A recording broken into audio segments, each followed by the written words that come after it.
কবরে আপনার ইন্টারভিউ নেয়ার জন্য দুজন ফেরেশতা আসবে। যে ফেরেশতা দুজনের নাম মুনকার নাকির। আচ্ছা বলুন তো, ইন্টারভিউতে ঘোষ চলবে? টাকা পয়সা কোনো কাজে লাগবে? আখেরাতে আল্লাহ তাআলা আপনার বিচার করবেন। তিনি এমন এক বিচারক, আল্লাহরে ঘোষ দেয়া যাবে? সম্ভব নাকি? আচ্ছা কি পরিমাণ দিতে পারবেন? কত দিলে উনি নেবে? ইয়াউমা লা ইয়ানফাউ মালুন ওয়ালা বানুন ইল্লা মান আতাল্লাহা বিকলবিন সালিম। সুবহানাল্লাহ পড়েন। কোরআনে আল্লাহ এগুলো বলে দিচ্ছে। সেদিন তোমার টাকা উপকারে আসবে না। আমার চিনুনি, আমার 10টা পোলা আছে, লাগিয়া দেখো, ফিরে বুধ বানায় ফেলবে। ওরা খালি বাজারে 5-6 বাপ পোলার বাপ যে একটু ভাব ধরে থাকে। ঝগড়া লাগলে কবে আমার চিনস, আমার পোলা একটা ম্যাজিস্ট্রেট।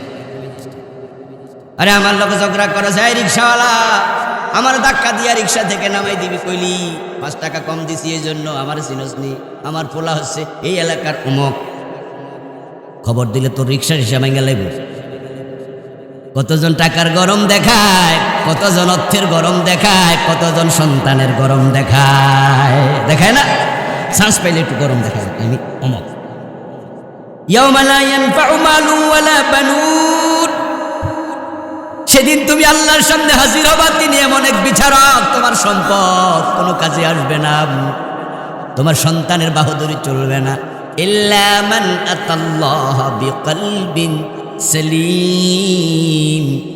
তবে সেদিন সেই লোকই কল্যাণ পাবে, মুক্তি পাবে, জান্নাত পাবে, যে একটি নিষ্কলুষ আত্মা নিয়া, দারুণ একটি পরিচ্ছন্ন কলব নিয়ে আল্লাহর কাছে গেছে। আল্লাহর হক আদায় করবেন। এই আল্লাহর হকের মাঝে একটা হলো সুদ না খাওয়া।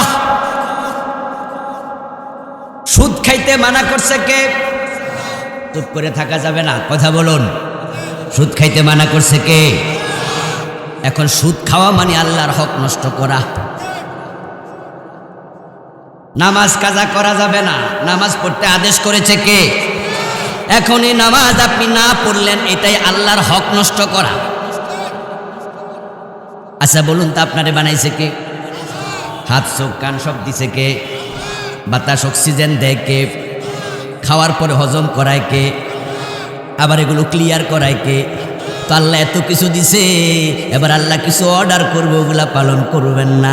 আল্লাহকে আমি এত কিছু যখন তুলে দিছি, দেওয়ার কারণে তোর উপর আমার কিছু হক সাব্যস্ত হয়ে গেছে।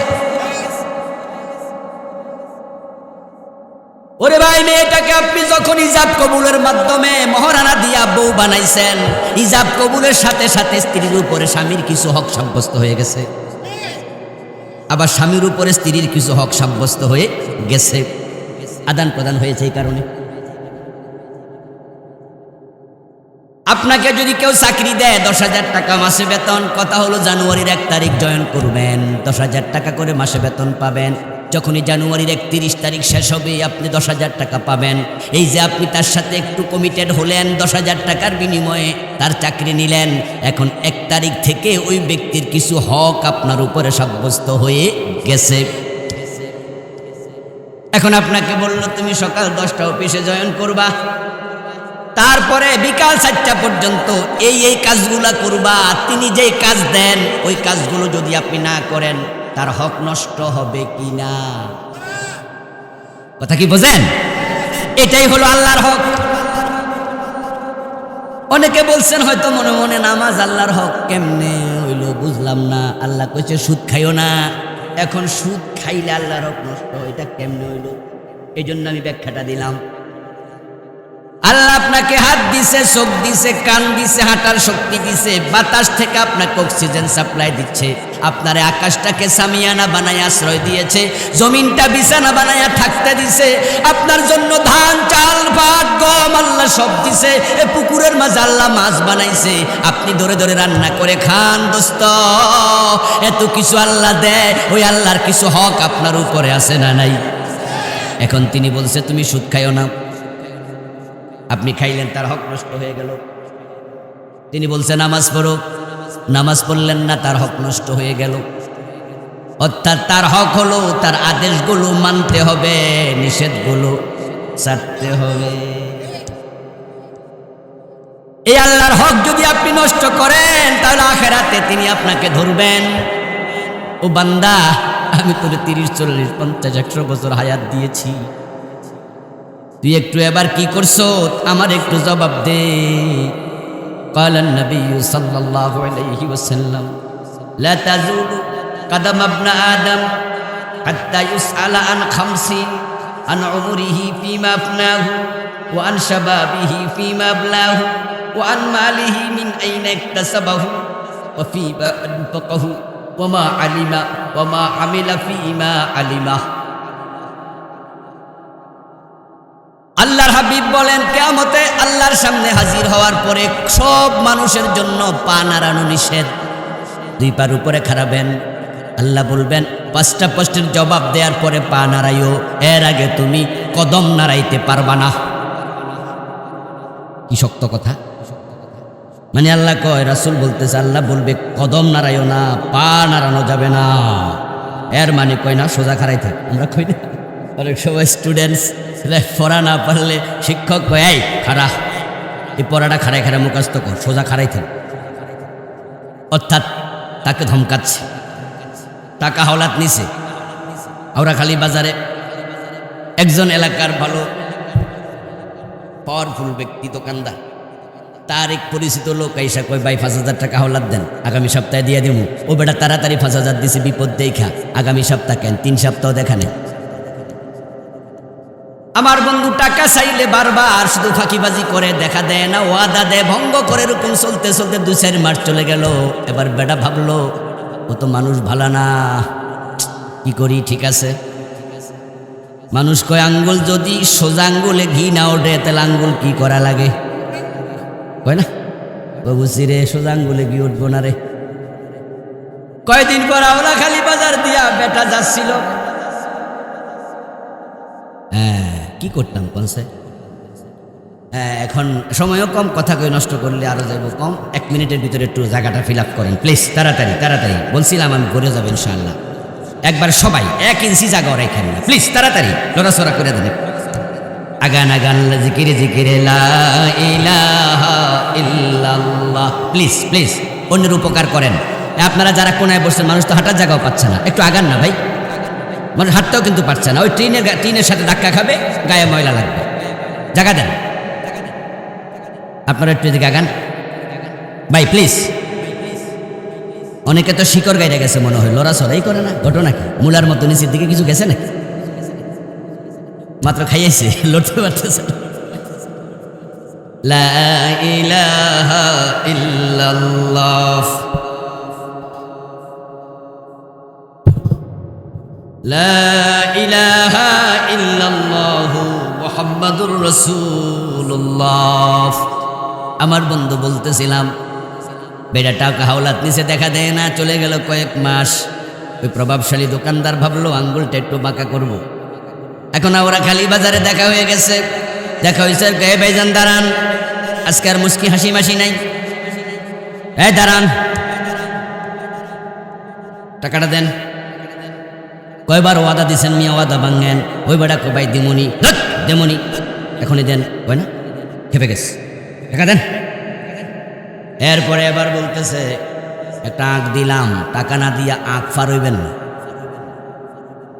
যে বেটা টাকা হাওলাত নিছে, হে এবার মনে মনে বুঝা লাইছে আজকে সারা নাই।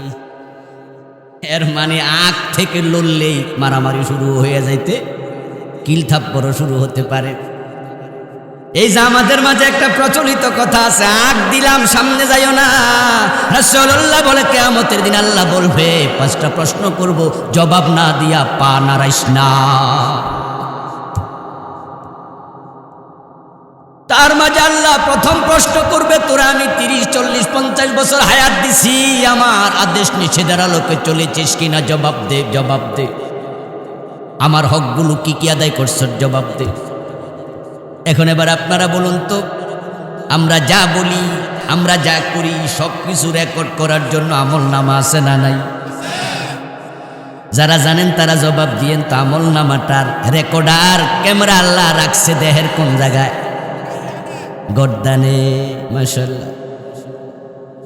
وكل إنسان ألزمناه طائره في عنقه ونخرج له يوم القيامة كتابا يلقاه منشورا اقرأ كتابك। গর্দানের ভিতরে আমি রেখেছি, সব রেকর্ড হয়, সব, কোনো কথা নাই, পলানোরও জায়গা নাই, সব কিছু কম একবারে মাস্ট বি রেকর্ড। এখন যারা সুদে টাকা লাগাইছেন, ওই সুদের টাকাটা নিজের না, স্বাস্থ্য বোনের নাম দিয়া লাগাইয়া দিছে, এমন কিছু লোক আসেনি?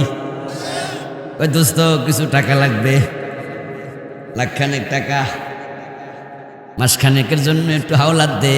আপন বন্ধু, দোস্ত মানুষ, কয় দোস্ত রে থাকলে তোর 2 লাখও দিতাম, কিন্তু নাই। তবে আমার স্বাস্থ্য বোনের লাখখানেক টাকা আছে, আমার কাছে দিছে, নিজের টাকা তো না, ওটা কিছু বাড়ায়া টারায়া তুই দিলে তার দিতে পারি। এইভাবে অমুকের নাম তমুকের নাম কই আপনজন থেকে সুদ খায়, এমন লোক আছে কিনা? এমন রিপোর্ট আমার কাছে এসেছে, ছেলে বিদেশ যাবে, মা ছেলেকে সুদে টাকা লাগাইছে, নিজের টাকা মা ছেলেকে সুদের উপরে দিতে, অন্য থেকে আনছে কইয়া। ও দোস্ত, কয়দিন আগে শুনলাম বাবা ছেলের থেকে টাকা চাইছে, ফোটা স্কুলে পড়ে, ফের মাটির কলসি আছে, মাটির ব্যাংকে টাকা জমায়। তো বাবার জরুরি কিছু টাকা দরকার, ফোলারে কয় তোর টাকা দিয়ে আমারে দে। ফোলা কয় দিমু যদি তুমি কিছু বেশি দেও। চিন্তা করছেন এইটুকু ফোলা হে বেশি চায়? টাকায় টাকা, 1 টাকা বেশি নেন আর কোটি টাকা বেশি নেন, কোটি টাকাও সুদ, 1 টাকাও সুদ। এখন আমাদের দেশে আজকের সুদ এত ভয়াবহ রূপ ধারণ করেছে, আমার বন্ধু, এখন সুদ থেকে বেঁচে আছে এমন মানুষের সংখ্যা খুবই কম। লাআনা রাসূলুল্লাহি সাল্লাল্লাহু আলাইহি ওয়াসাল্লাম আকিলার রিবা ওয়া মুকিলাহু ওয়া শাহিদাইহি ওয়া কাতাবাহু ওয়া ক্বালাহুম সাওয়া। প্রিয় নবী বলছেন, আল্লাহর লানত যে সুদ খায় তার উপর, যে সুদ দেয় তার উপর, যে সুদ লিখালেখি করে তার উপর, যে সুদের সাক্ষী থাকে তার উপর। এখন 4 জনের উপর আল্লাহর লানত, অপরাধে তারা সমান। এখন সুদ দেয়, সুদ খায়, সুদ লিখে সুদের সাক্ষী থাকে, এমন লোক সমাজে বাদ দিলে বালা পাইবেন কয়জন? খুব কম, খুব কম। অথচ 4 জন সমান অপরাধে অপরাধী। প্রশ্ন হলো অপরাধটা কি? অপরাধ হলো কালান নবী সাল্লাল্লাহু আলাইহি ওয়াসাল্লাম, মান আকালা দিরহাম রিবা ওয়া হুয়া ইয়ালাম আন্নাহু আশাদ্দু মিন 36 জিনাতান। যে ব্যক্তি 1 টাকা সুদ খাবে তার আমলনামায় 36 বারের বেশি গুনার জেনার গুনাহ লেখা হবে।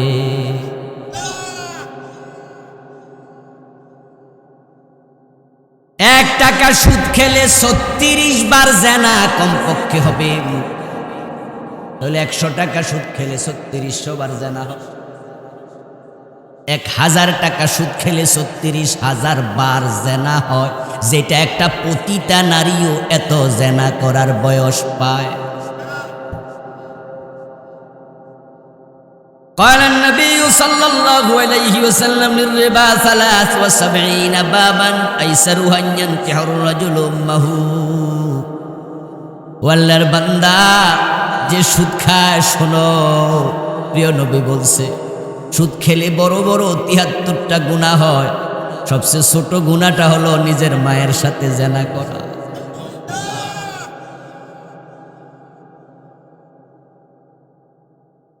অথচ আপনি সুদে টাকা লাগাইয়া ইমাম সাহেবের পিছনে দাঁড়াইয়া নামাজ পড়তেছেন, আর মনে মনে ভাবতেছেন নামাজ জান্নাতের চাবি, আমি তো নামাজ ছাড়ি না, জান্নাত তো পেয়ে যাব। অথচ কান খুলে শুনুন বন্ধু, হারাম খাইলে কোনো ইবাদতই কবুল হয় না, নামাজ রোজা কিচ্ছু কবুল হবে না। পইরা লাভটা কি? কবুল না হলে পড়ছেন লাভ নাই। قال النبي সাল্লাল্লাহু আলাইহি ওয়াসাল্লাম মান ইশতারা সাওবান বিআশারাতি দারাহিম ফীহি দিরহামু হারাম লাম ইয়াকবালিল্লাহু লাহু সালাতাহু মা দামা আলাইহি। প্রিয় নবী বলতেছেন, যে ব্যক্তি 10 দিরহাম দিয়ে একটি জামা কিনলো, কাপড় কিনলো, 9 দিরহাম হালাল, 1 দিরহাম হারাম, ওই জামাটা পরে যতই নামাজ পড়ুক 1 রাকাত কবুল হবে না।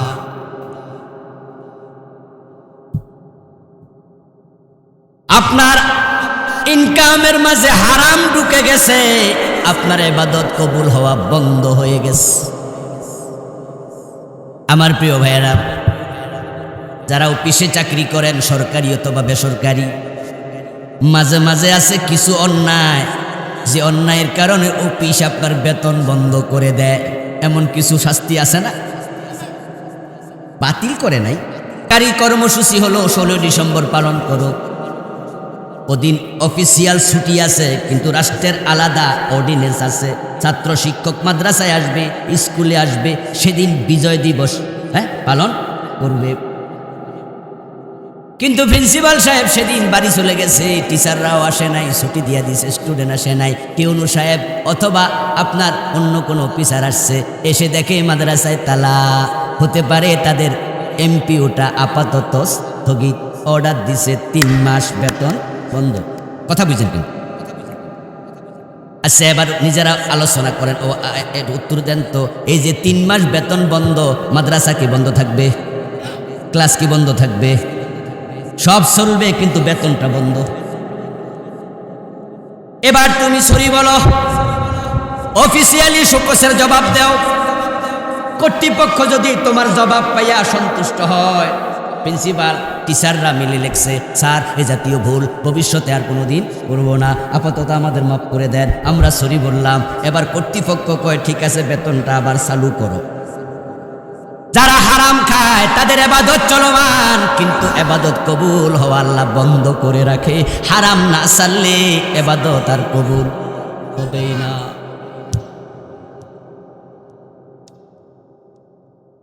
হালাল গেজা ইবাদত কবুলের শর্ত, ভালো করে শোনো মুসলমান।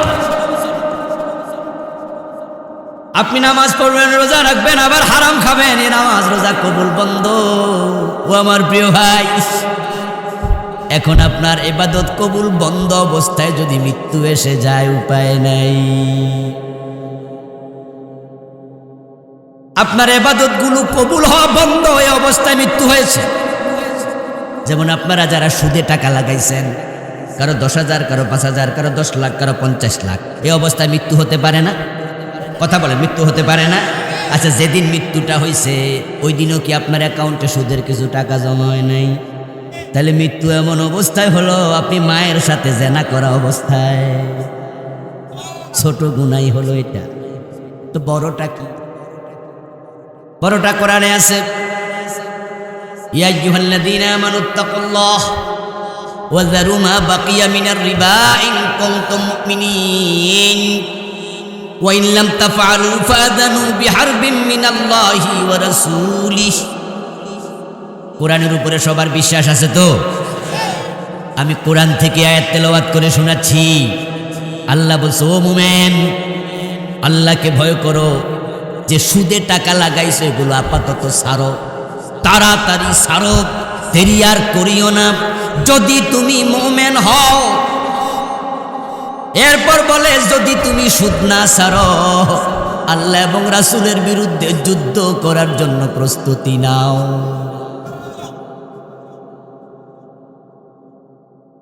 সুদ খাওয়া মানে আল্লাহ এবং তার রাসূলের বিরুদ্ধে যুদ্ধ ঘোষণা করা। এত শক্ত শব্দ আমি আল্লাহর কোরআনে আর কোন অপরাধের ব্যাপারে পাই নাই। যে ব্যক্তি দিন 20 বার জেনা করে তার জন্য এই শব্দটা আসে নাই। যে ব্যক্তি সারাদিন মদ খায়, মদের ব্যবসা করে, তার জন্য শব্দ আসে নাই। ওইগুলো হারাম, জেনা করাও হারাম, মদ খাওয়াও হারাম, মদের ব্যবসাও হারাম। কিন্তু এত কঠিন শব্দ সুদের ব্যাপারে আল্লাহ বলছে, এমন কঠিন শব্দ আর কোনো ব্যাপারে বলে নেই। ওয়াইন লাম তাফআলু ফাযানু বিহারবিন মিনাল্লাহি ওয়া রাসূলিহি, সুদ যদি ছাড়তে না পারো আল্লাহ এবং রাসূলের বিরুদ্ধে যুদ্ধের ঘোষণা দাও। আচ্ছা এবার বলুন তো, রাসূলের বিরুদ্ধে যুদ্ধ করার কিছু লোক কি রাসূলের জামানায় ছিল না?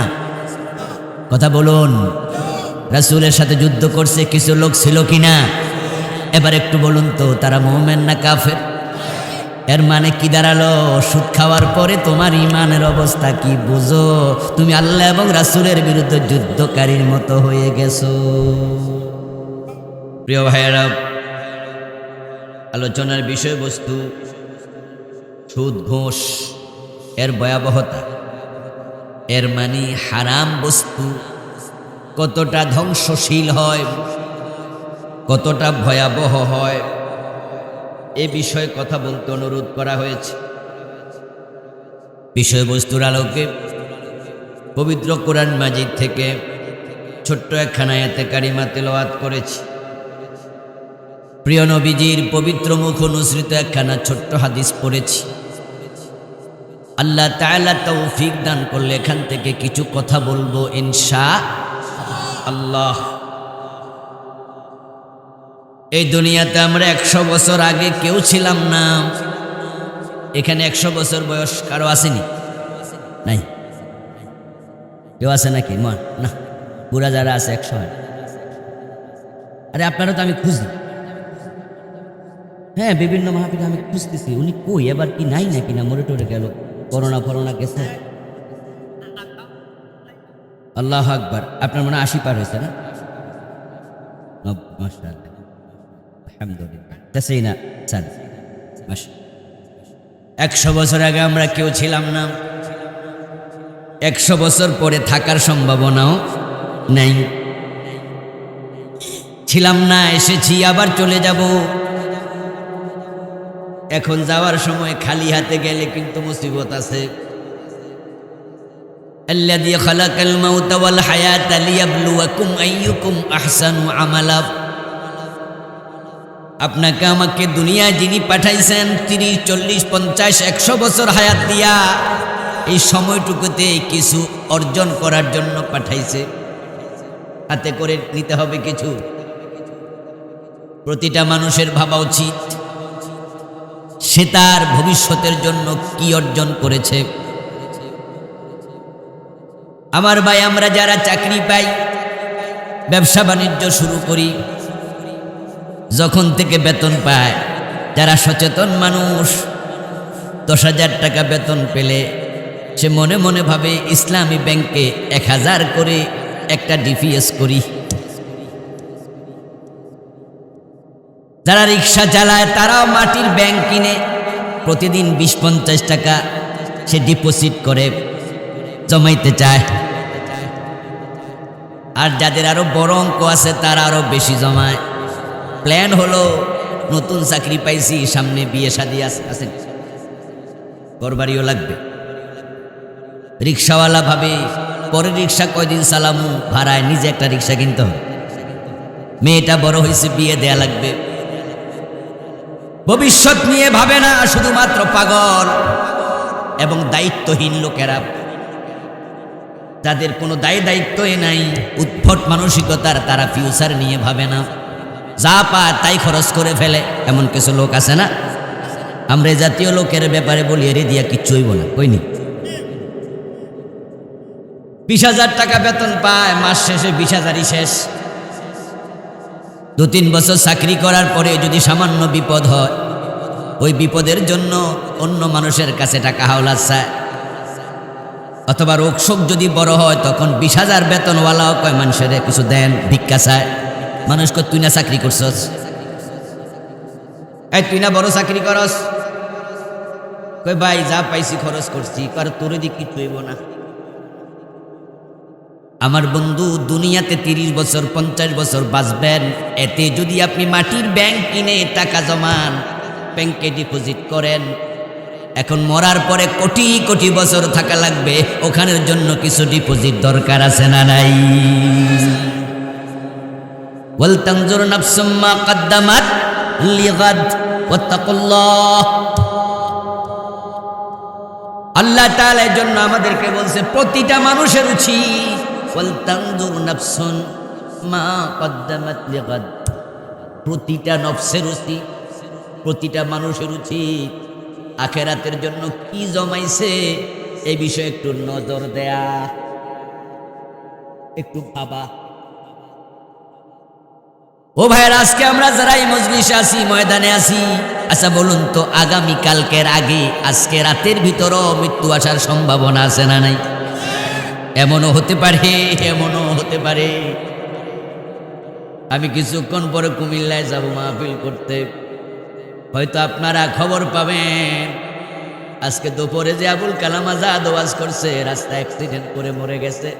এ জাতীয় মৃত্যু নিয়মিত হয়, কত মানুষ মারা যায়। অথবা খবর পাবেন মাহফিলের অমুক দায়িত্বশীল সভাপতি সেক্রেটারি আজকে রাতে স্ট্রোক করে মরে গেছে। খবর পেতে পারে না ওরা, খালি বাজার এই মাহফিলের জন্য টাকা তুলছে অমুকে, মাইকিং করছে অমুকে, হয়তো আগামী দিন নাই। এভাবে কত মানুষ চলে যায়। আমরা যে আখিরাতে যাব ওই বিশাল সফরের জন্য অবশ্যই কিছু ডিপোজিট অর্জন করতে হবে। আল্লাহ বলেছেন সব মানুষ যেন সে কি জমাইছে আগামী দিনের জন্য সেটা একটু নজর দিয়া দেখে। এখন আমল নামার দিকে নজর দিলে তো ভয় লাগে, কারণ আমল নামার মাঝে হারাম আছে, সুদ আছে, ঘুষ আছে, প্রতারণা আছে, মানুষ ঠকানো আছে, মিথ্যা আছে, বেনামাজ আছে, রোজা ভাঙ্গা আছে, গীবত আছে, চুগলখড়ি আছে। তাকাইলে দেখা যায় আমল নামার অবস্থা ভালো না। এমন লোককে আল্লাহ মরতে মানা করছে, ওয়ালা তামুতুন্না ইল্লা ওয়া আনতুম মুসলিমুন। পরিপূর্ণ মুসলমান না হইয়া তুমি মরিও না, কারণ যার আমল ভালো না তার মরলে সমস্যা আছে। আল্লাহ আপনাকে মরতে মানা করছে। ওয়ালা তামুতুন্না ইয়া মুমিন ইয়া আইয়ুহাল্লাযীনা আমানুত্তাকুল্লাহা হাক্কা তুকাতিহ ওয়ালা তামুতুন্না ইল্লা ওয়া আনতুম মুসলিমুন। ভালো না হইয়া মরিও না, কারণ কবর এমন এক জায়গা যে জায়গার মতো মারাত্মক কোনো জায়গা আর নাই। প্রিয় নবী বলতেন মা রাআইতু মানজারান কাত্তু ইল্লা ওয়াল কবরু আফজাউ মিনহু। আমি মালাকুত দেখেছি, জাবারুত দেখেছি, মেরাজের রাতে জান্নাত দেখেছি, জাহান্নাম দেখেছি। আমারে আমার আল্লাহ তার অনেক নিদর্শন দেখাইছে, কিন্তু আমি কবরের মতো মারাত্মক কোনো জায়গা আর দেখি নাই। মরার পরে যেতে হবে কোথায়? সবাই একটু কথা বলুন, মরার পরে কোথায় যেতে হবে? এখন রাসূল বলেন কবরের মতো মারাত্মক কোনো জায়গা আর নাই। ও প্রিয় ভাই, আপনার কবরের সাথে আপনার দূরত্ব বড় কম, বড় কম। কবর মানে মাটির গর্ত নয়। কবরের আরেকটা অর্থ হলো বারজাখ। যেমন ফেরাউন, তারে কি কবর দিছে? মা জানেন না নাকি? জানলে কথা বলেন। ফেরাউনের কি কবর দিছে? ফেরাউনের লাশটা এখনো আছে না নাই মিশরে? তাহলে ওর কি কবর আজা হচ্ছে না? কবর মানি মাটির গর্ত নয়, কবর মানি বরজক। অর্থাৎ আপনার নিঃশ্বাস বন্ধ হওয়ার সাথে সাথে কবরের জগৎ শুরু। মাটি দিলেও শুরু, না দিলেও শুরু। যারা হিন্দু তাদেরকে কি কবর দেয়? তাহলে কবর আযাব হয় না। আমার বন্ধু, ইসলামী কায়দা মানুষকে মাটির মাঝে দাফন করে জন্য আমরা মনে করি এটা কবর। আরে কারো কবর হবে বাঘের পেট, বুঝতে পারেন? বাঘে খাইলে তার কবর কই? মাছে খাইলে মাছের পেট। আগুনে পড়ে দুনিয়ার পৃষ্ঠদেশ, মাটির ভিতরে দিলে মাটির গর্ত। ওমি ওয়ারাইহিম বারযাখুন ইলা ইয়াউমি ইউবআসুন।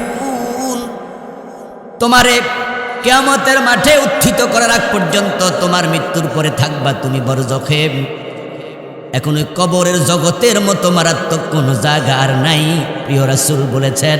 এজন্য মরার জন্য সব মানুষের প্রস্তুতি নেওয়া দরকার আছে না নাই? মরার প্রস্তুতি হলো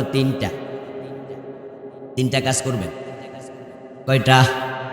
ওয়াজ বাড়ি নিয়েন, ভালো করে শুনবেন।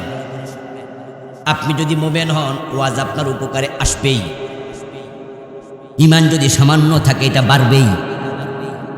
আল্লাহ নিজে বলছেন ওয়াযাক্কির ফাইন্নায যিকরা তানফাউল মুমিনিন। আল্লাহ কোরআন মাজিদে বলো, ও নবী আপনি ওয়াজ করেন, নসিহত করেন, নিশ্চয় যারা মুমিন এটা তাদের উপকারে আসবেই। ইমান বাড়বে কোরআনের কথা শুনলে। ওয়াইযা যুকিরাল্লাহ ওয়াজিলাত কুলুবুহুম ওয়াইযা তুলিয়াত আলাইহিম আয়াতুনা যাদাতহুম ঈমানা।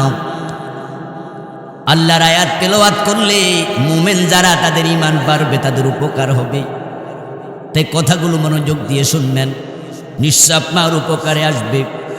কোরআনের একটা আয়াত হতে পারে আপনার জীবনের গতি পরিবর্তন করে দেবে। একটা আয়াত আপনার জীবনটাকে ওলট পালট করে দিতে পারে, পুরো বিপ্লব ঘটায় দিতে পারে। একটা নাস্তিককে আস্তিক বানায় দিতে পারে, পাপিষ্ঠকে নেক বান্দা বানায় দিতে পারে। আখিরাতের প্রস্তুতি নেওয়ার জন্য 3টা কাজ করবেন। একটা হলো আল্লাহর হক আদায় করবেন, দ্বিতীয় হলো মা বাবার হক আদায় করবেন, 3 নাম্বার হলো পাবলিকের হক আদায় করবেন। হাক্কুল্লাহ, হাক্কুল ওয়ালিদাইন, হাক্কুন নাস। এই 3টা হক যদি আপনি আদায় করে সামনে আগান, আপনার মৃত্যু আসবে, আপনার কবরটা জান্নাতের টুকরা হয়ে যাবে। আর এই 3 হকের মাঝে পেঁচ লাগাবেন, আপনার পরবর্তী জীবনটা কষ্টসাধ্য হবে। মানুষের টাকা মেরে দুনিয়ায় কোটিপতি হবেন, আর কোটি কোটি টাকা থাকলে আপনার বিরুদ্ধে আদালতে মামলা দিলেও মামলায় আপনি জিতেও যেতে পারেন, কারণ টাকা দিয়া বিচারক কেনা যায়। বাংলাদেশে টাকা দিয়া জালেম নিজের পক্ষে রায় নেয়, হত্যাকারীও ছাড়া পাইয়া যায়, এমন ঘটনাও আছে। পুরা আদালত কিনালাম সম্ভব। পরের টাকা মেরে কোটিপতি হয়েছেন, মামলা খেয়ে ছাড়া পেয়ে গেছেন। আবার বেশি টাকা থাকলে আপনি হতে পারে পাকা পথে এমপি মন্ত্রীও হয়ে যেতে পারবেন।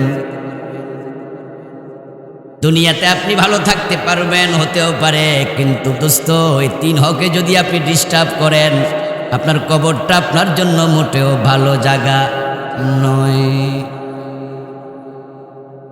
কবরে আপনার ইন্টারভিউ নেওয়ার জন্য 2জন ফেরেশতা আসবে। যে ফেরেশতা 2জনের নাম মুনকার নাকির। আচ্ছা বলুন তো, ইন্টারভিউতে ঘোষ চলবে? টাকা পয়সা কোনো কাজে লাগবে? আখিরাতে আল্লাহ তাআলা আপনার বিচার করবেন, তিনি এমন এক বিচারক, আল্লাহরে ঘোষ দেয়া যাবে সম্ভব নাকি? আচ্ছা কি পরিমাণ দিতে পারবেন? কত দিলে উনি নেবে? ইয়াউমা লা ইয়ানফাউ মালুন ওয়ালা বানুন ইল্লা মান আতাল্লাহা বিকলবিন সালিম। সুবহানাল্লাহ পড়েন। কোরআনে আল্লাহ এগুলো বলে দিচ্ছে। সেদিন তোমার টাকা উপকারে আসবে না। আমার চিনুনি, আমার 10টা পোলা আছে, লাগিয়া দেখো, ফিরে বুধ বানায় ফেলবে। ওরা খালি বাজারে 5-6 বাপ পোলার বাপ যে একটু ভাব ধরে থাকে, ঝগড়া লাগলে কবে আমার চিনস, আমার পোলা একটা ম্যাজিস্ট্রেট। আরে আমার লোক ঝগড়া করেছে, এই রিক্সাওয়ালা আমার ধাক্কা দিয়া রিক্সা থেকে নামাই দিবি, কইলি 5 টাকা কম দিছি, এই জন্য আমার চিনস নি। আমার পোলা হচ্ছে এই এলাকার অমুক, খবর দিলে তোর রিক্সার হিসাব ভেঙে লাগবে। কতজন টাকার গরম দেখায়, কতজন অর্থের গরম দেখায়, কতজন সন্তানের গরম দেখায়, দেখায় না? চান্স পাইলে একটু গরম দেখায়, আমি অমক। ইয়াউমা লা ইয়ানফাউ মালুন ওয়ালা বানুন। সেদিন তুমি আল্লাহর সামনে হাজির হবা, তিনি এমন এক বিচারক, তোমার সম্পদ কোনো কাজে আসবে না, তোমার সন্তানের বাহাদুরি চলবে না। ইল্লা মান আতাল্লাহা বিকলবিন। আল্লাহ আপনাকে হাত দিছে, চোখ দিছে, কান দিছে, হাঁটার শক্তি দিছে, বাতাস থেকে আপনাকে অক্সিজেন সাপ্লাই দিচ্ছে, আপনার আকাশটাকে সামিয়ানা বানায় আশ্রয় দিয়েছে, জমিনটা বিছানা বানায়া থাকতে দিছে, আপনার জন্য ধান চাল ভাত গম আল্লাহ সব দিছে। এ পুকুরের মাঝে আল্লাহ মাছ বানাইছে, আপনি ধরে ধরে রান্না করে খান। দোস্ত এত কিছু আল্লাহ দেয়, ওই আল্লাহর কিছু হক আপনার উপরে আছে না নাই? এখন তিনি বলছে তুমি সুদ খাইও না, আপনি খাইলেন, তার হক নষ্ট হয়ে গেল। তিনি বলছে নামাজ পড়ো, নামাজ পড়লেন না, তার হক নষ্ট হয়ে গেল। অর্থাৎ তার হক হলো তার আদেশগুলো মানতে হবে, নিষেধগুলো ছাড়তে হবে। এই আল্লাহর হক যদি আপনি নষ্ট করেন তাহলে আখিরাতে তিনি আপনাকে ধরবেন। ও বান্দা, আমি তোরে 30, 40, 50, 100 বছর হায়াত দিয়েছি, তুই একটু এবার কি করছো আমার একটু জবাব দে। قال النبي صلى الله عليه وسلم لا تزول قدم ابن آدم حتى يسأل عن 50 عن عمره فيما أفناه وعن شبابه فيما أبلاه وعن ماله من أين اكتسبه وفيما أنفقه وما علم وما عمل فيما علمه।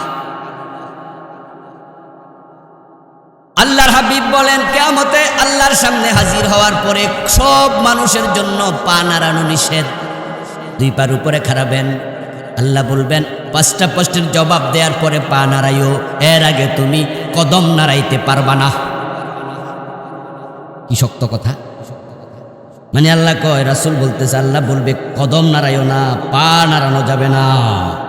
এর মানে কয় না সোজা খাড়াই থাক। আমরা কই না অনেক সময় স্টুডেন্টস পড়া না পারলে শিক্ষক কয়, এই খাড়া, এই পড়াটা খাড়াই খাড়া মুখস্থ কর, সোজা খাড়াই থাক। অর্থাৎ তাকে ধমকাচ্ছে। টাকা হাওলাত নিছে।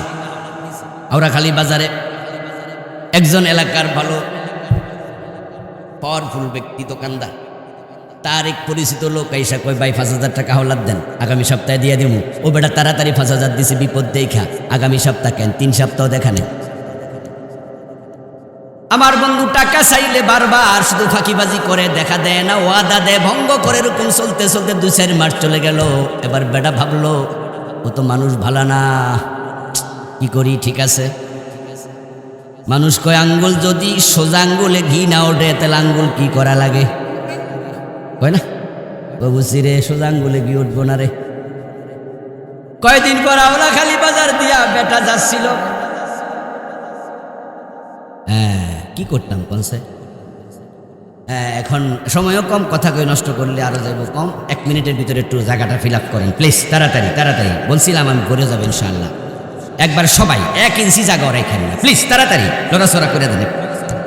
আগান আগান জিকিরে জিকিরে লা ইলাহা ইল্লাল্লাহ। প্লিজ প্লিজ অন্যের উপকার করেন।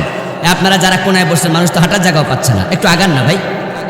মানুষ হাঁটতেও কিন্তু পারছে না, ওই ট্রেনের সাথে ধাক্কা খাবে, গায়ে ময়লা লাগবে। জায়গা দেন, আপনারা একটু এদিকে আগান ভাই প্লিজ।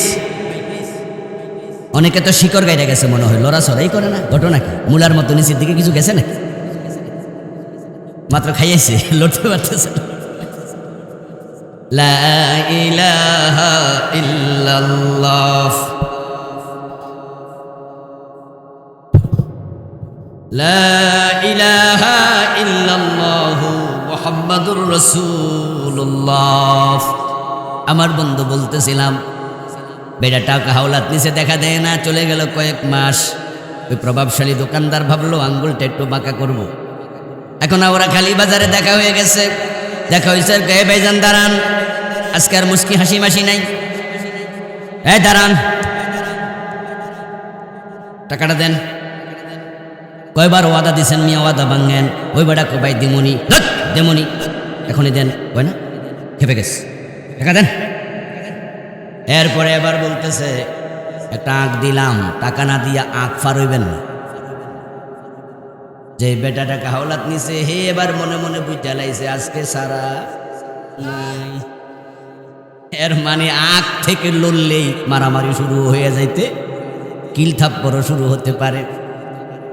এই যে আমাদের মাঝে একটা প্রচলিত কথা আছে, আঁক দিলাম সামনে যাইও না। রাসূলুল্লাহ বলে, কিয়ামতের দিন আল্লাহ বলবে 5টা প্রশ্ন করব, জবাব না দিয়া পা নাড়াইস না। তার মাঝে আল্লাহ প্রথম প্রশ্ন করবে, তোরা আমি 30, 40, 50 বছর হায়াত দিছি, আমার আদেশ নিষেধের আলোকে চলেছিস কিনা জবাব দে, জবাব দে। আমার হকগুলো কি কি আদায় করছ, জবাব দে। এখন এবার আপনারা বলুন তো, আমরা যা বলি আমরা যা করি সব কিছু রেকর্ড করার জন্য আমলনামা আছে না নাই?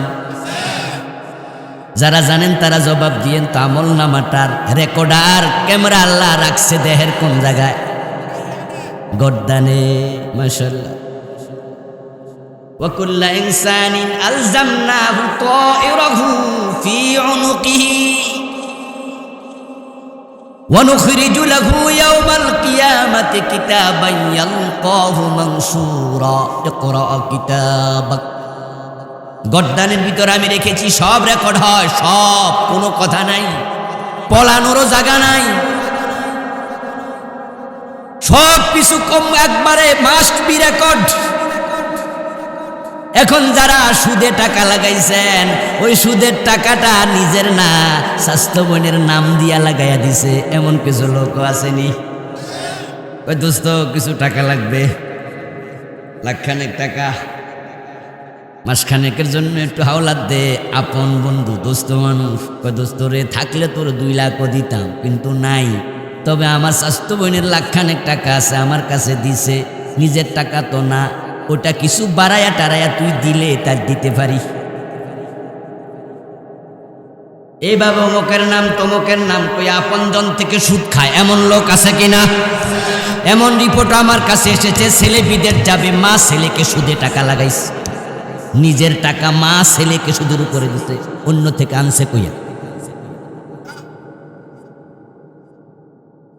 ও দোস্ত, কয়দিন আগে শুনলাম বাবা ছেলের থেকে টাকা চাইছে, ফোলা স্কুলে পড়ে, ফের মাটির কলসি আছে, মাটির ব্যাংকে টাকা জমায়, তো বাবার জরুরি কিছু টাকা দরকার, ফোলারে কয় তোর টাকা দিয়ে আমারে দে, ফোলা কয় দিমু যদি তুমি কিছু বেশি দেও। চিন্তা করছেন এইটুকু ফোলা হে বেশি চায়, টাকায় টাকা, 1 টাকা বেশি নেন আর কোটি টাকা বেশি নেন, কোটি টাকাও সুদ, 1 টাকাও সুদ। এখন আমাদের দেশে আজকের সুদ এত ভয়াবহ রূপ ধারণ করেছে আমার বন্ধু, এখন সুদ থেকে বেঁচে আছে এমন মানুষের সংখ্যা খুবই কম। লাআনা রাসূলুল্লাহ সাল্লাল্লাহু আলাইহি ওয়াসাল্লাম আকিলার রিবা ওয়া মুকিলাহু ওয়া শাহিদাইহি ওয়া কাতাবাহু ওয়া ক্বালাহুম সাওয়া। প্রিয় নবী বলছেন আল্লাহর লানত যে সুদ খায় তার উপর, যে সুদ দেয় তার উপর, যে সুদ লিখালিখি করে তার উপর, যে সুদের সাক্ষী থাকে তার উপর। এখন 4 জনের উপর আল্লাহর লানত, অপরাধে তারা সমান। এখন সুদ দেয়, সুদ খায়, সুদ লিখে সুদের সাক্ষী থাকে, এমন লোক সমাজে বাদ দিলে বালা পাইবেন কয়জন? খুব কম, খুব কম। অথচ 4 জন সমান অপরাধে অপরাধী। প্রশ্ন হলো অপরাধটা কি? অপরাধ হলো কালান নবী সাল্লাল্লাহু আলাইহি ওয়াসাল্লাম মান আকালা দিরহাম রিবা ওয়া হুয়া ইয়ালাম আন্নাহু আশাদ্দু মিন 36 জিনাতান। যে ব্যক্তি 1 টাকা সুদ খাবে তার আমলনামায় 36 বারের বেশি গুনার জেনার গুনাহ লেখা হবে।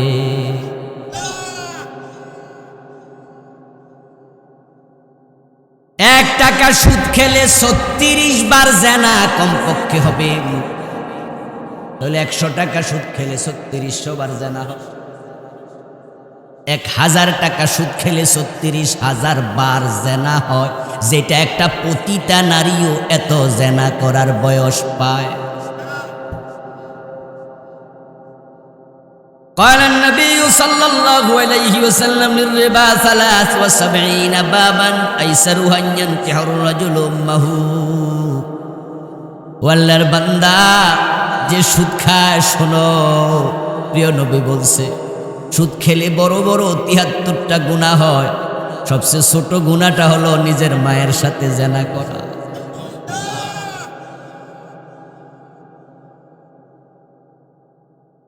অথচ আপনি সুদে টাকা লাগাইয়া ইমাম সাহেবের পিছনে দাঁড়াইয়া নামাজ পড়তেছেন আর মনে মনে ভাবতেছেন নামাজ জান্নাতের চাবি, আমি তো নামাজ ছাড়ি না, জান্নাত তো পেয়ে যাব।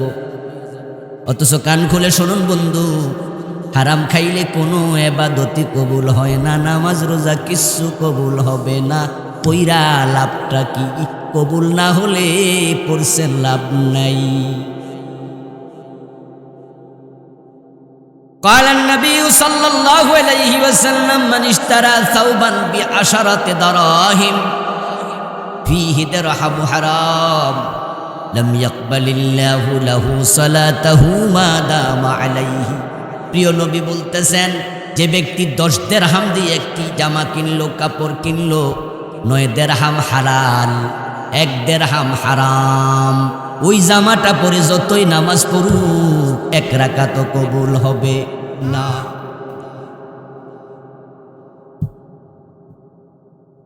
আপনার ইনকামের মাঝে হারাম ঢুকে গেছে, আপনার ইবাদত কবুল হওয়া বন্ধ হয়ে গেছে। আমার প্রিয় ভাইয়েরা, যারা অফিসে চাকরি করেন, সরকারি অথবা বেসরকারি, মাঝে মাঝে আছে কিছু অন্যায়, যে অন্যায়ের কারণে অফিস আপনার বেতন বন্ধ করে দেয়। এমন কিছু শাস্তি আছে না? বাতিল করে নাই, সরকারি কর্মসূচি হলো 16 ডিসেম্বর পালন করো, ওদিন অফিসিয়াল ছুটি আছে, কিন্তু রাষ্ট্রের আলাদা অর্ডিন্যান্স আছে। ছাত্র শিক্ষক মাদ্রাসায় আসবে, স্কুলে আসবে, সেদিন বিজয় দিবস পালন করবে। কিন্তু প্রিন্সিপাল সাহেব সেদিন বাড়ি চলে গেছে, টিচাররাও আসে নাই, ছুটি দিয়ে দিয়েছে, স্টুডেন্ট আসে নাই, টিউনু সাহেব অথবা আপনার অন্য কোনো অফিসার আসছে, এসে দেখে মাদ্রাসায় তালা। হতে পারে তাদের এমপিওটা আপাতত স্থগিত, অর্ডার দিছে 3 মাস বেতন বন্ধ। কথা বুঝছেন কেন? আচ্ছা, এবার নিজেরা আলোচনা করেন, ও উত্তর দেন তো। এই যে 3 মাস বেতন বন্ধ, মাদ্রাসা কি বন্ধ থাকবে? ক্লাস কি বন্ধ থাকবে? সব চলবে, কিন্তু বেতনটা বন্ধ। এবার তুমি সরি বলো, অফিসিয়ালি শোকসের জবাব দাও। কর্তৃপক্ষ যদি তোমার জবাব পাইয়া সন্তুষ্ট হয়, প্রিন্সিপাল টিচাররা মিলে লেখছে, স্যার এ জাতীয় ভুল ভবিষ্যতে আর কোনোদিন করবো না, আপাতত আমাদের মাফ করে দেন, আমরা সরি বললাম। এবার কর্তৃপক্ষ কয় ঠিক আছে, বেতনটা আবার চালু করো। যারা হারাম খায় তাদের ইবাদত চলমান, কিন্তু ইবাদত কবুল হওয়া আল্লাহ বন্ধ করে রাখে। হারাম না ছাড়লে ইবাদত আর কবুল হবেই না।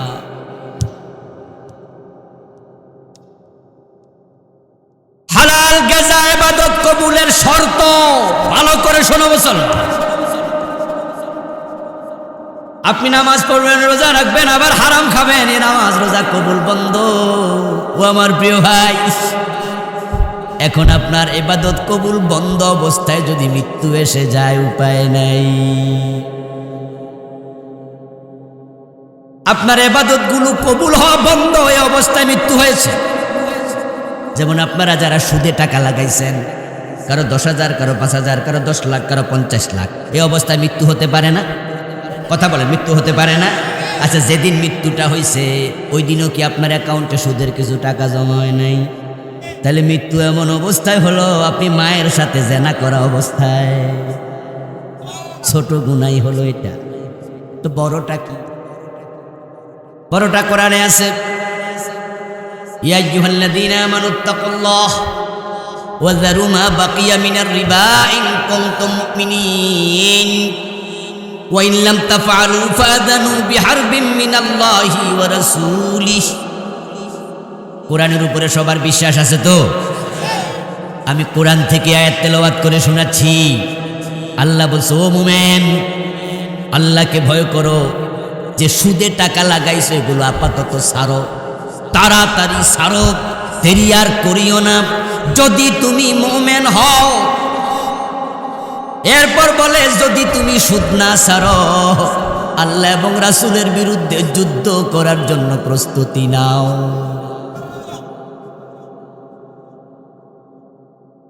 সুদ খাওয়া মানে আল্লাহ এবং তার রাসূলের বিরুদ্ধে যুদ্ধ ঘোষণা করা। এত শক্ত শব্দ আমি আল্লাহর কোরআনে আর কোন অপরাধের ব্যাপারে পাই নাই। যে ব্যক্তি দিন 20 বার জেনা করে তার জন্য এই শব্দটা আসে নাই। যে ব্যক্তি সারাদিন মদ খায়, মদের ব্যবসা করে, তার জন্য শব্দ আসে নাই। ওইগুলো হারাম, জেনা করাও হারাম, মদ খাওয়াও হারাম, মদের ব্যবসাও হারাম। কিন্তু এত কঠিন শব্দ সুদের ব্যাপারে আল্লাহ বলছে, এমন কঠিন শব্দ আর কোনো ব্যাপারে বলে নেই। ওয়াইন লাম তাফআলু ফাদানু বিহারবিন মিনাল্লাহি ওয়া রাসূলিহি, সূর্য যদি ছাড়তে না পারো আল্লাহ এবং রাসূলের বিরুদ্ধে যুদ্ধের ঘোষণা দাও। আচ্ছা এবার বলুন তো, রাসূলের বিরুদ্ধে যুদ্ধ করার কিছু লোক কি রাসূলের জামানায় ছিল না? কথা বলুন, রাসূলের সাথে যুদ্ধ করছে কিছু লোক ছিল কিনা? এবার একটু বলুন তো, তারা মুমিন না কাফের? এর মানে কি দাঁড়ালো? সুদ খাওয়ার পরে তোমার ইমানের অবস্থা কি বুঝো? তুমি আল্লাহ এবং রাসূলের বিরুদ্ধে যুদ্ধকারীর মতো হয়ে গেছো।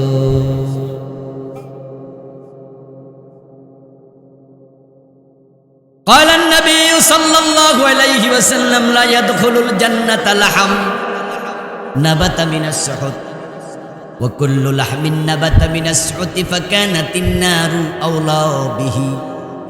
এই যে আপনারা সুদে টাকা লাগাইয়া আবার মসজিদে যাইয়া আল্লাহর জান্নাত তালাশ করতেছেন, 5 ওয়াক্ত নামাজ পড়ি, জান্নাত ঠেকায় কে? এই হলো মানসিকতা। সুদে টাকা লাগাইয়া তাবলিগে সিল্লা দিতে যায় এমন লোকও আছে না নাই? সুদে টাকা লাগাইয়া পীর সাহেব হুজুরের সাথে মাঠে মাঠে সফর করে বেড়ায়, হুজুর দিনের তালিম দেয় আর আমি হুজুরের খাদেম, হুজুরের গাঁটটি টানি, লোটা টানি, হুজুরের উসিলায় আল্লাহ আমারও ছেড়ে দিতে পারে, অথচ সুদে টাকা লাগাইয়া বেড়া ঘুরতাছে। ও চাচা, আপনার সংসার চলে কেমনে? আপনি যে চিল্লা দিয়েছেন 3 চিল্লা একসাথে, আল্লাহ চালাইছে। আপনি যে পীর সাহেব হুজুরের সাথে মাহফিলের সিজনে 6 মাস দেশে দেশে ঘুরছেন, সংসার চলে কেমনে? আরে মিয়া আল্লাহ চালাইছে। আরে বুঝলাম আল্লাহ চালাইছে, উসিলা তো একটা আছে, ওই জিবাতিজা উসিলা আছে। কি উসিলা? ওই যে পেনশনে 50 লাখ টাকা পাইছিলাম, সোনালী ব্যাংকে রাখছি, মাসে মাসে কিছু পাই, আল্লাহ এটা দিয়া চালা। সোনালী ব্যাংক থেকে যা পায় এটা দিয়ে নাকি আল্লাহ চালা। قال النبي صلى الله عليه وسلم لا يدخل الجنة لحم نبت من السحت। তাবলীগে সিল্লা দিছো, কামটা বড় ভালো, পুরা 3 মাস আল্লাহর রাস্তায় ছিলাম। তাবলীগে যারা যায় এই 3 মাস তাদের নামাজ কাজা হওয়া দূরের কথা, জামাতও মিস হয় না। কি দারুণ একটা কাম করছে। 3 মাস 2 মাস 3 চিল্লা দিলে 120 দিন, 4 মাস মনে না? এই 4 মাস এসে 5 ওয়াক্ত নামাজ জামাতে পড়তেছে। কি দারুণ কাজ।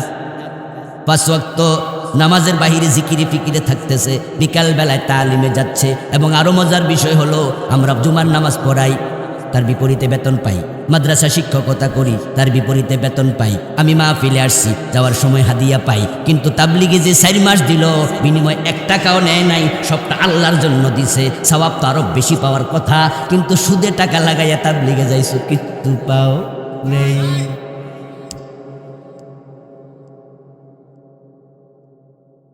ও দোস্ত, যে ব্যক্তি হারাম খায় ওই দেহ হারাম থেকে বড় হয়েছে।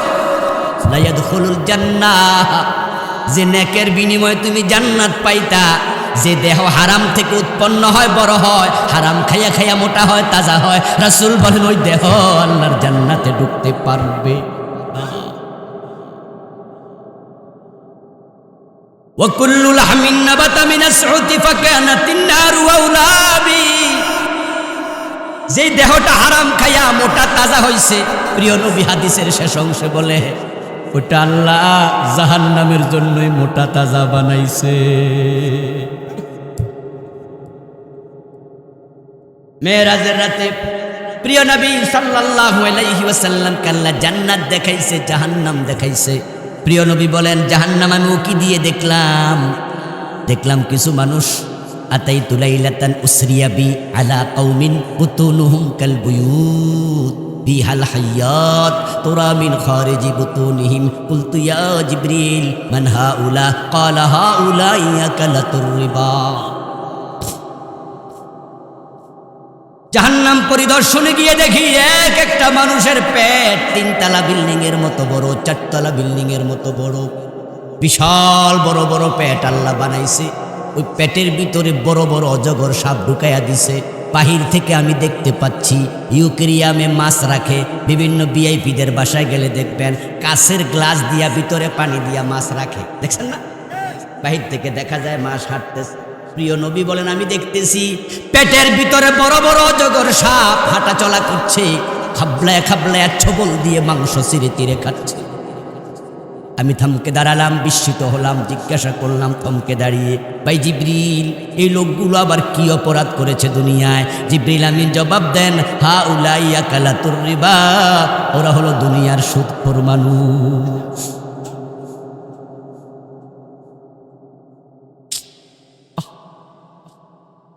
ও ভাই, সুদ খাইলে গুনাহ, দিলে গুনাহ, লিখলে গুনাহ, সাক্ষী দিলে গুনাহ। কিন্তু আমি বলেছি, শুরুতে বলেছি 100 বছর আগে আমরা ছিলাম না, 100 বছর পরে থাকবো না। এ দুনিয়ায় কয়েকদিনের জন্য আমরা আমলের দিকে খেয়ালই করলাম না। বাজারে ব্যবসাটা একটু বড় করার জন্য বিভিন্ন এনজিও থেকে সুদে টাকা আনে, এমন ব্যবসায়ী আছে না নাই?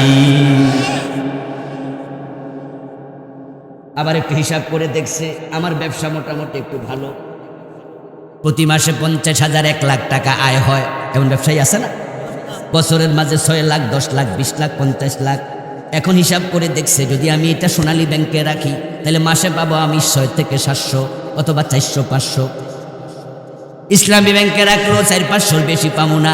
ইসলামী ব্যাংকে রাখলে হুজুর রাখা সুদ হয় না, ব্যবসা কইরা দেয়। আচ্ছা ধরে নিলাম হালাল, কিন্তু টাকা পাবো মাসে 450। ওটা যদি এই বাজারের দোকানদারদেরকে সুদে লাগাই তাহলে প্রতি লাখে 1000-12,000 পাইতে পারি।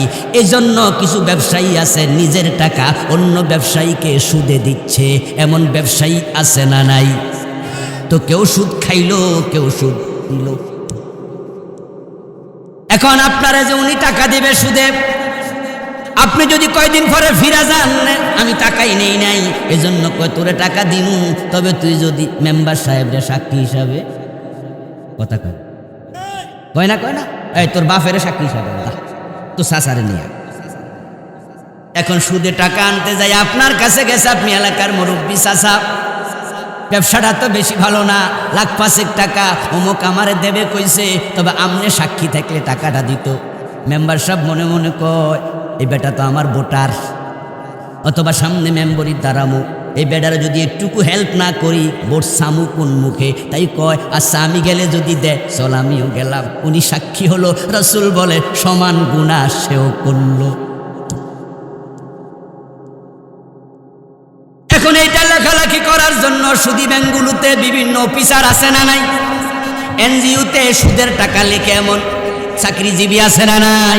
অথবা আপনার এলাকাতে এবার আপনার স্বাস্থ্য ভাই খালতো বাইরে কইলেন 200 টাকার এক্সট্রা স্ট্যাম্প নিয়ে হয়, অথবা একটা সাদা কাগজের মাঝে লেখ অমক অমককে এত টাকা দিয়েছে, 5 লাখ টাকা প্রতি মাসে দেবে এত টাকা। রাসূল কয় যে লিখছে সে সমান অপরাধী হয়ে গেছে।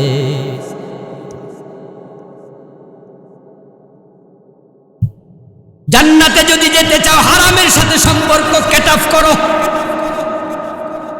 আল্লাহ তোমার টাকার হিসাব নেবে। প্রথম হিসাব জীবনের হিসাব দেও, দ্বিতীয় প্রশ্ন যৌবনের হিসাব দেও, 3 নাম্বার প্রশ্ন সম্পদ কোথায় থেকে কামাই করছো হিসাব দেও, 4 নাম্বার প্রশ্ন কোন কোন জায়গায় খরচ করছো হিসাব দেও।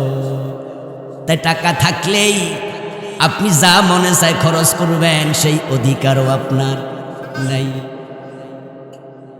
5 নাম্বার প্রশ্ন, যা শুনেছ জেনেছ আমল করছো কতটুকু জবাব দাও।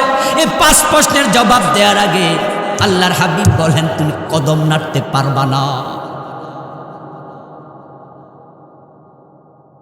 ও প্রিয় ভাইয়ারা, হারাম খাইয়া আপনি ইবাদত করতে থাকবেন, আপনার ইবাদত চলমান কিন্তু কবুল হওয়া স্থগিত।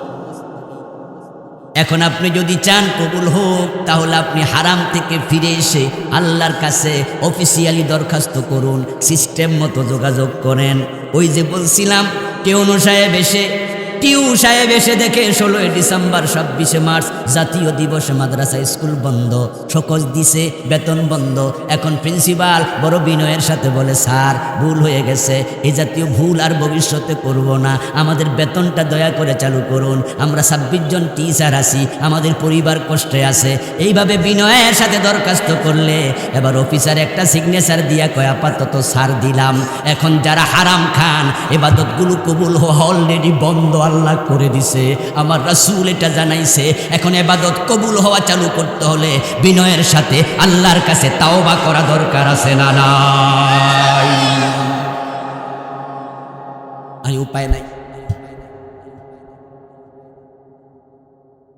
ও মুসলমান, রাসূলুল্লাহ সাল্লাল্লাহু আলাইহি ওয়াসাল্লাম বলেছেন, সহিহ মুসলিমের হাদিস, ইন্নাল্লাহা আমারাল মুমিনিন বিমা আমারা বিহিল মুরসালিন ক্বালা ইয়া আইয়ুহার রাসূল কুলু মিনাত তাইয়্যিবাতি ওয়া আমালু সালিহা। প্রিয় নবী বলেন, হালাল খাওয়ার জন্য আল্লাহ শুধু মুমিনদেরকে আদেশ করে নাই, আল্লাহ সব নবীকে আদেশ করেছে। তিনি সবাইকে বলেছে হালাল খাও, হালাল খাও, হারাম খাইও না, হারাম খাইও না। তারপর রাসূল এবার যাকারার রাজুলা ইউতিলুস সাফারা আশআসা ওয়া আগবারা ওয়া ইয়ামুদ্দু ইয়াদাইহি ইলাস সামাই ফায়াকুলু ইয়া রাব। এক ব্যক্তির উদাহরণ দিলেন সাহাবাদেরকে বোঝানোর জন্য।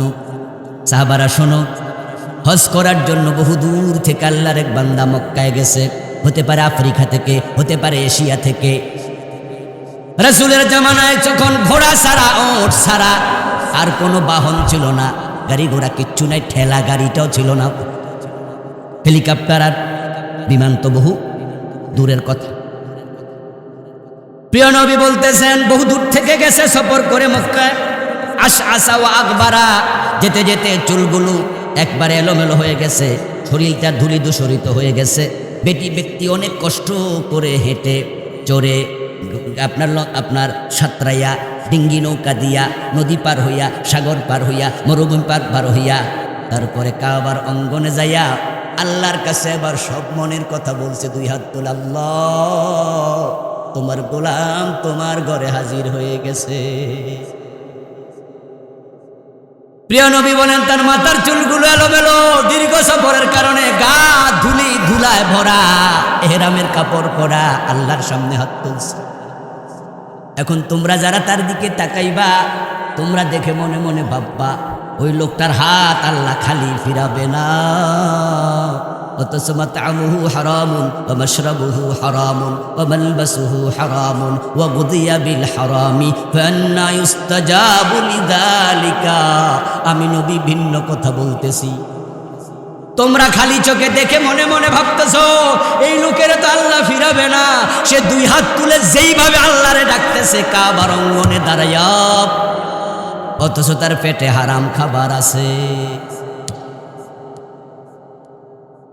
তার গায়ের রক্তের সাথে হারাম টাকায় কেনা আঙ্গুরের রক্ত আছে, আপেলের রক্ত আছে, পেটের মাঝে হারাম টাকায় কেনা চাল, ভাত, ডালের খাবার আছে, তার কাপড়ের মাঝে হারাম, তার পানীয়ের মাঝে হারাম। আমি নবী বলছি, শোনো, এই লোক হারাম খাইয়া হারাম কাপড় পরে যদি সে কাবার ভিতরেও ঢুকা দোয়া করে, দোয়া কবুল হবে না। হারাম খাইলে ইবাদত কবুল বন্ধ, তোমার দোয়া কবুল বন্ধ।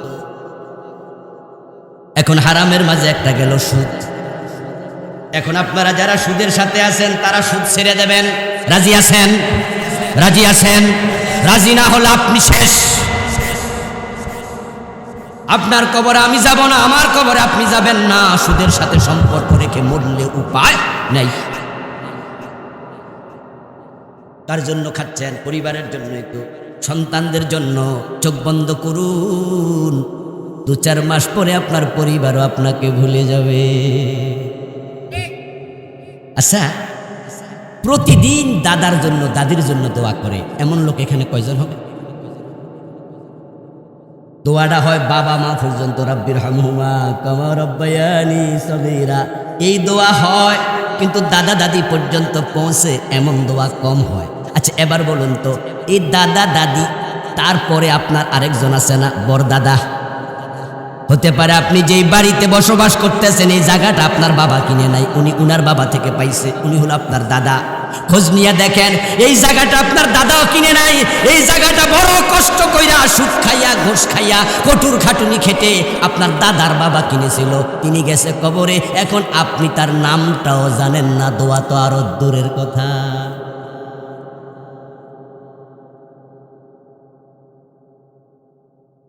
ও প্রিয় ভাই, আপনিও একই কাম করতেছেন। আপনি সুদ খাইয়া, ঘুষ খাইয়া বাড়ি করছেন, গাড়ি করছেন। হিসাব করুন, আমরা যে বিল্ডিংগুলো করি, যেগুলা ভালো কইরা করে, ভালো ইঞ্জিনিয়ার দিয়া করে, এমন বিল্ডিংও আছে 200 বছর টিকে থাকবে।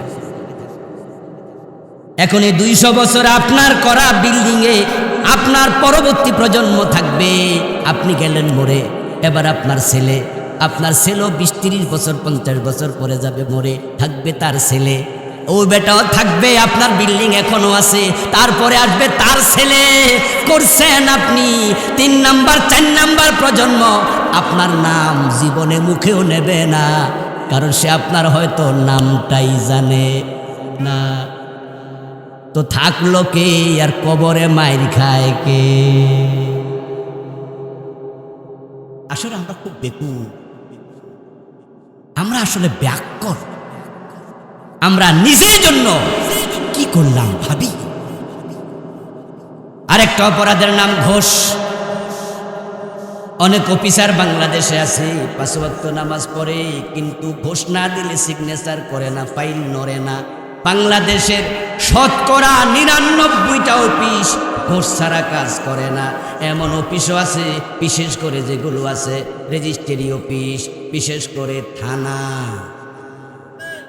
ওগুলোর মনে হয় মাটিও ঘোষ খায়। যদি মাটি খাইতে পারতো, মাটিও কোথা আমারও কিছু দিও। একটা অফিসার ভালো পাওয়া কঠিন, অথচ দোস্ত ঘুষখোর অফিসার সকালবেলা অফিসে বসে ঘোষের টাকা এই পকেটে ঢুকাইছে, ওই পকেটে ঢুকাইছে, প্রতি সিগনেচারে 200, 500, 1000 আছে না? সাব রেজিস্ট্রি অফিসে যাবেন, যতগুলা দলিল সিগনেচার হয় আলাদা পার্সেন্টেজ, শত আছে, শত লোক আছে, 1000-এ 1-2 জন, 1000-এর মাঝে 998টাই ঘুষ খায়। 2 পকেটে টাকা নিচ্ছে। তারপরে আজান হয়েছে, আজান যখন কানে আসছে, জোহরের নামাজের আজান, তখন এবার সামনে যে ক্লায়েন্ট বসে আছে হেরে কয়, ভাই দিলে তাড়াতাড়ি দেন, আজান হয়েছে কিন্তু নামাজে যান। এখন উনি উজু টুজু করে সুন্দরভাবে নামাজে গেছে, নামাজে খাড়াইয়া কয়, ইয়াকা না'বুদু ওয়া ইয়াকা নাস্তাঈন, ও আল্লাহ আমি শুধু তোমার ইবাদত করি, গোলামি করি। আল্লাহ কয়, ও গোলাম তোর পকেটে এগুলো কি?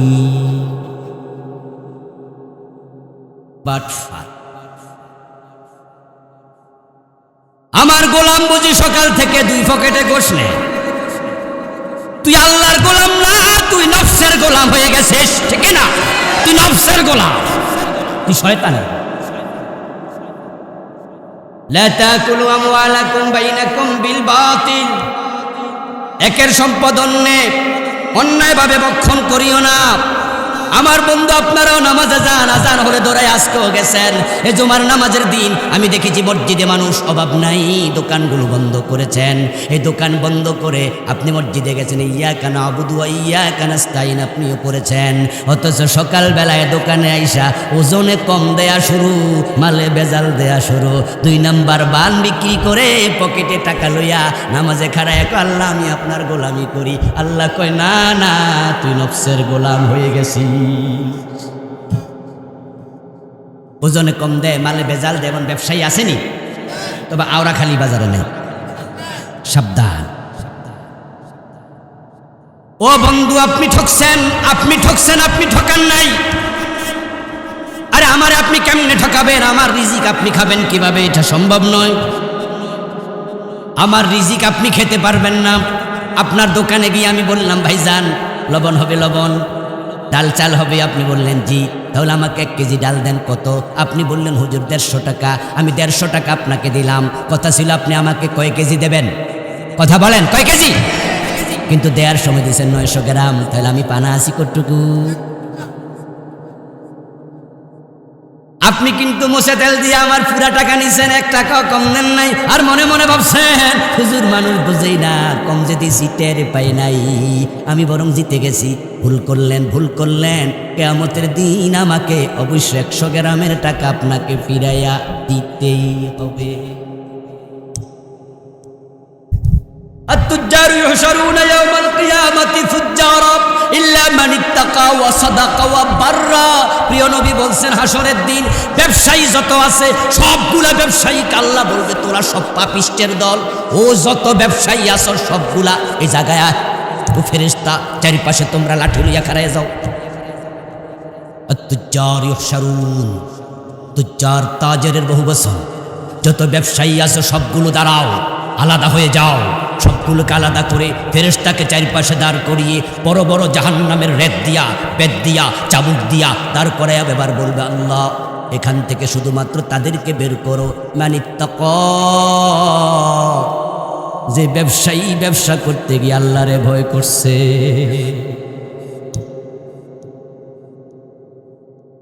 ও ভাইরা, দুধের মাঝে পানি মিশাইলে 1.5 কেজি দুধ আর সুফনে 2 কেজি হয়ে যায়।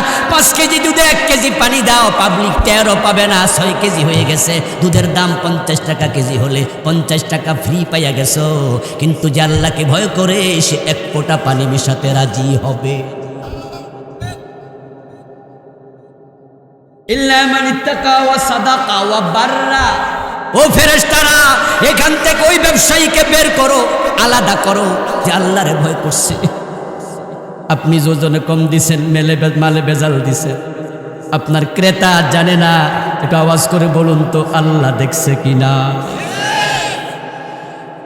ওয়া সাদাকা, ওই ব্যবসায়ীকে আলাদা করো যে ব্যবসা করতে যায় মিথ্যা বলে নাই, সত্য কথা বলেছে। ভাইজান, আপনার দোকানে অরিজিনাল তেলটা আছে, সরিষার তেল?